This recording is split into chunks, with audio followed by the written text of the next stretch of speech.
Today, we're going to be talking about work.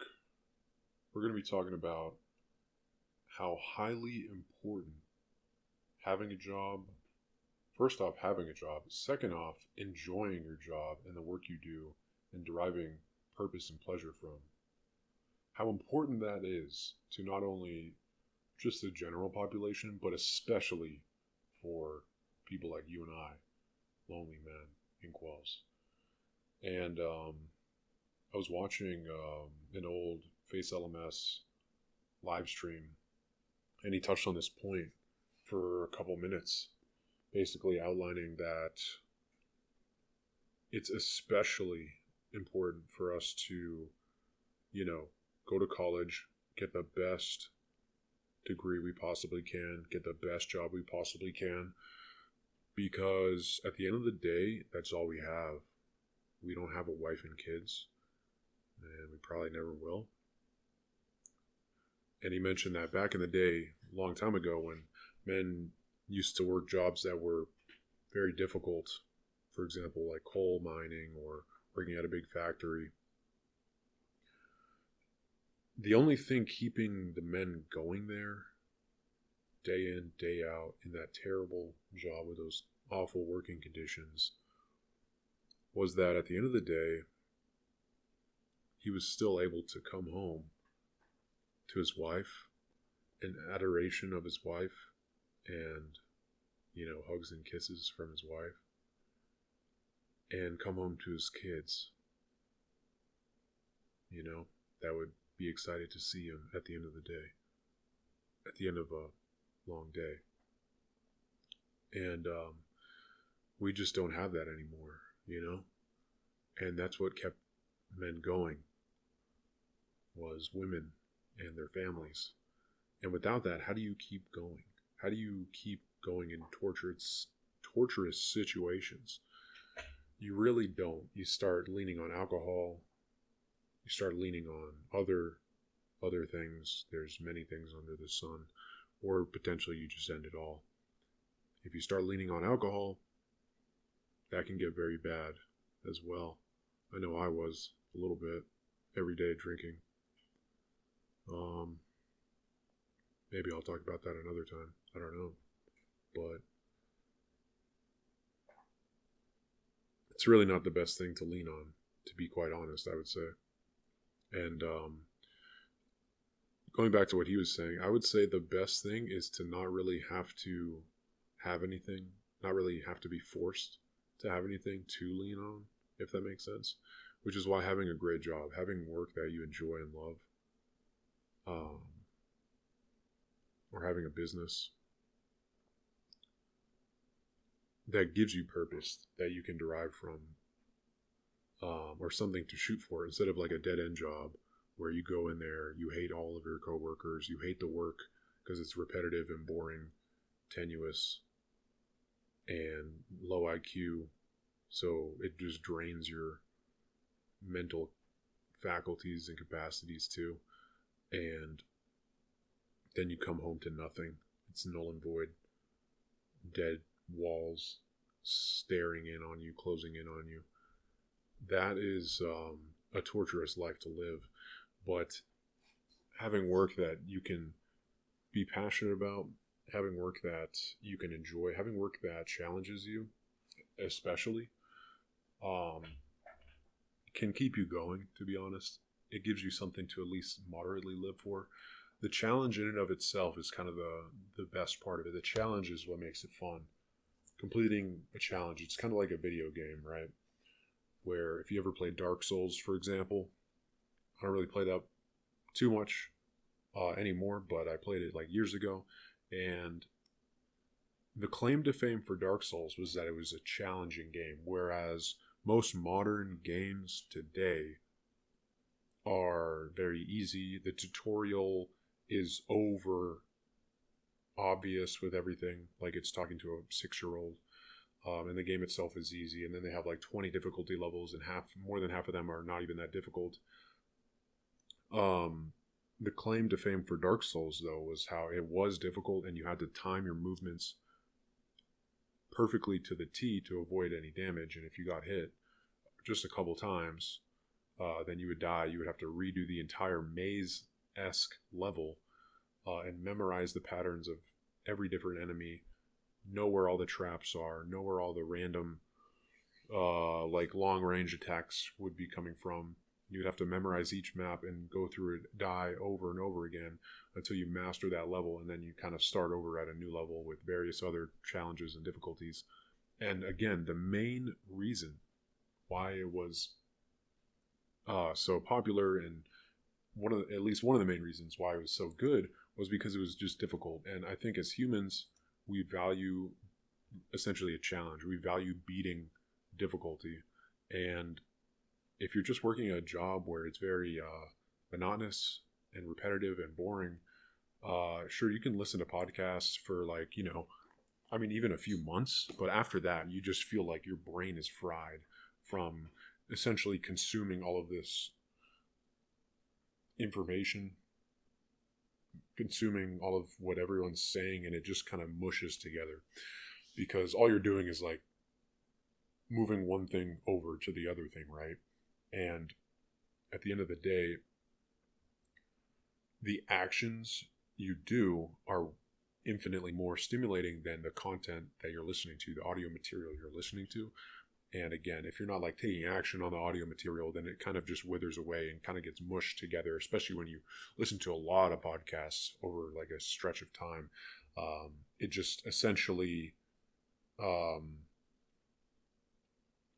its use becomes null, and then it doesn't really click anymore. And for me personally, I've had to like go through ebbs and flows essentially of listening to like podcast material or listening to music or, listening to nothing or just, I don't know, talking to people, something like that. And I think there's an ebb and flow to all of these things. But since we really don't have anything when we come home at the end of the day, we need something throughout the day to enjoy. And so I think Face had a really great point why inkwells truly, really need work and a job that they really like and they derive a lot of pleasure from. Because without that, you're just coming home to the soon-to-be empty bottle after you finish it, and that's it, because there is nothing else to live for. And so I would encourage people to essentially go down that route and try to find some work that you excel at. Try to find some work that you do really well at. Try to find work that you can derive a lot of pleasure from and meaning from. Find work that challenges you to a great degree, but not so challenging that it's essentially impossible for you, right? We have to get to that tier of difficulty that we can manage, in whatever that field may be, I don't think that the money maxing aspect of it is that important. I used to, but I think the money maxing aspect is mostly just cope. It's just giga cope. Money maxing is just giga cope, and maybe it was true in the past, but nowadays women are making more money than men. I'm not talking about like statistics. I'm talking about like young people.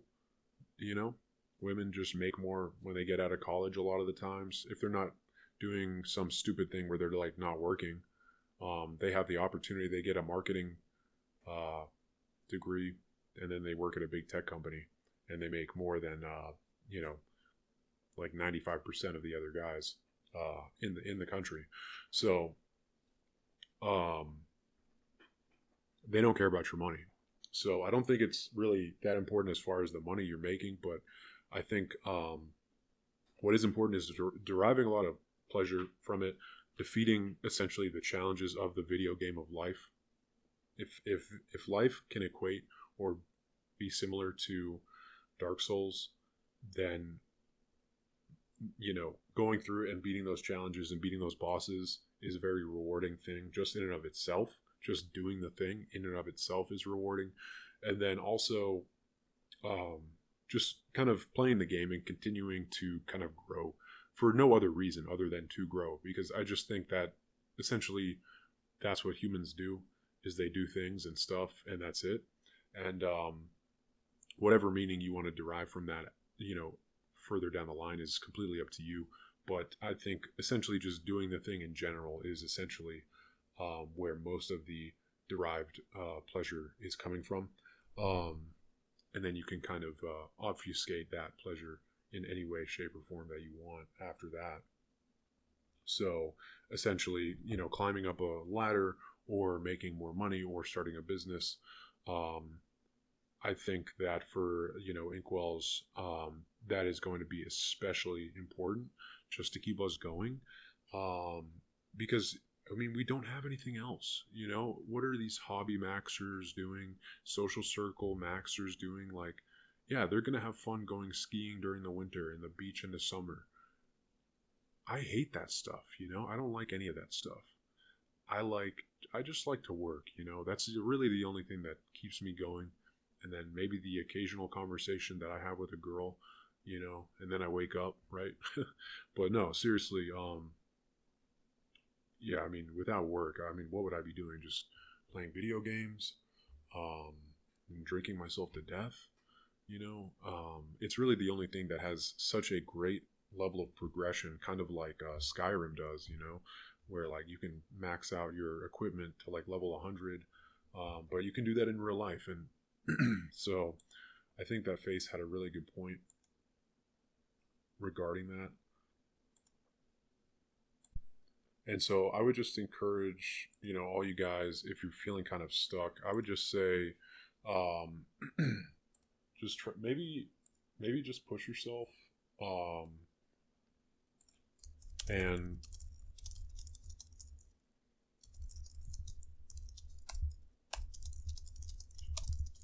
hang on. Speaking of that, but yeah, I mean, it can't hurt really to kind of push yourself in that way in work. Um, and nothing else is really that interesting, to be honest. You know, like um, everything else is kind of just like boring and dull. Um, and yeah, I mean, I would just say do that. And if you don't know what to work, if you don't know what kind of work is good for you, there's like, you can basically learn anything on YouTube nowadays, like YouTube University. So I would just say get on YouTube, look up in your country or in your area, like the top paying jobs, or look up in your country um, the the best emerging jobs, or look up, I don't know, jobs. Something that you find interesting, look that up. Just make sure that there's something that has some tangible, you know, real world application. You don't want to be wasting all this time learning skills that, like a liberal arts degree or something that's irrelevant. Um, and yeah, just get on YouTube and start studying it and build like some sort of fake portfolio of fake, practice projects, and then start applying for jobs. I would just say do that. And, if you don't know what you want to do, just pick something. Assume what you chose was the wrong choice. Do it anyway. Have some like follow through with that, right? Do it anyway. Um, and then you might actually end up liking it, because I feel like humans enjoy things that they're good at. And so if you stick with something and then you eventually just get good at it, you might actually just end up like deriving a lot of pleasure from it, and things like that. And I mean, at least for me, it kind of keeps me going to one extent. Because again, if I wasn't working, I would just be like bored out of my mind. Like nothing is even interesting anymore. Everything is so gray. Like there's no color in the world. It's all gray. Everything is dead. But with work, at least it's a challenge.